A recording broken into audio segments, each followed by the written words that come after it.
বঙ্গভূমি, মানুষের সাথে মানুষের পাশে।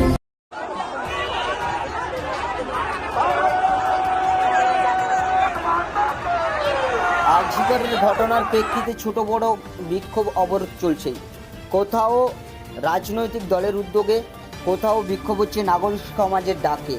বৃহস্পতিবার কলকাতার স্বাস্থ্যভবন ঘেরাও অভিযান করে বিজেপি।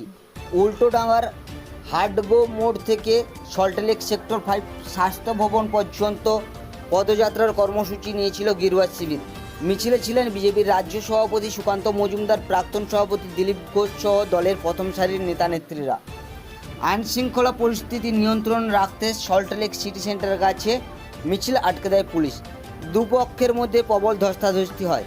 রাজ্যসভার সাংসদ শ্রমিক ভট্টাচার্য সহ একাধিক বিজেপি নেতা গ্রেপ্তার হন। এই বিষয়ে বিজেপির বিধায়ক তথা রাজ্যের বিরোধী দলনেতা শুভেন্দু অধিকারী বলেন, অত্যন্ত পরিতাপের সঙ্গে লক্ষ্য করলাম যে ভারতীয় জনতা পার্টির সমর্থকদের হাতে একটা বাঁশ কঞ্চিও ছিল না। প্রভোকেশনের কোনো বিষয় নেই। 8-10 হাজার সমর্থক মিছিলে ছিল। পুলিশের সংখ্যা ন্যূনতম। আমরা চাইলে অনেক কিছু করতে পারতাম, আমরা করতে দিইনি বা আমাদের কালচারে এটা আসে না। তারপরে টেনে ইঞ্জিনে আমাদের গাড়িটা তুললো, প্রিজেন্ট মানে বেসরকারি গাড়ি ছিল, দরজা লাগিয়ে রাখলো। আমি শ্রমিক ভট্টাচার্য, জগন্নাথ চ্যাটার্জি সহ আমরা 45 জন সেখানে আটকে ছিলাম। ড্রাইভারকে, পুলিশের ড্রাইভার, তাকে ভাগিয়ে দাও। 30 মিনিট ধরে এই ভাদ্র মাসের পচা গরমে আমাদের বাস আছে এখানে, তো আমাদের নিচেই ধাক্কা দিয়ে দেবো, অ্যারেস্ট হয়েছে, নিচে বসানো কিন্তু ড্রাইভারকে হাওয়া করে দিয়ে 30 মিনিট ধরে আমাদেরকে কার্যত সিদ্ধ করা হয়।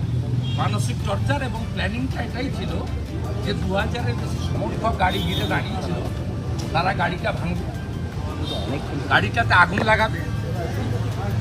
আমাদের বিজেপি কর্মী সমর্থকরা এত সভ্য সুশিক্ষিত, তারা মমতা পুলিশের এবং বিধাননগর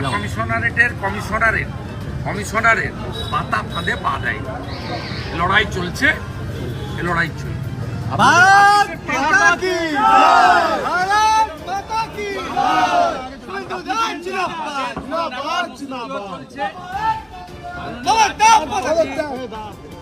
আগামীকাল এই পুলিশি বর্বরচিত আচরণ এবং আমাদের স্বাস্থ্য ভবনে কি শুভেন্দু পাচ্ছ তো ঢুকতে বাধা দেওয়ার রাজ্যের সমস্ত থানাতে বিজেপির পক্ষ থেকে থানায় বিক্ষোভ এবং ঘেরাও শান্তিপূর্ণভাবে করার জন্য নির্দেশ দিয়েছে।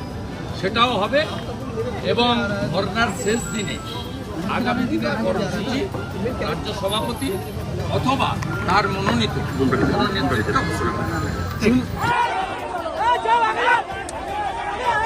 কলকাতা থেকে বঙ্গভূমি নিউজ টিম।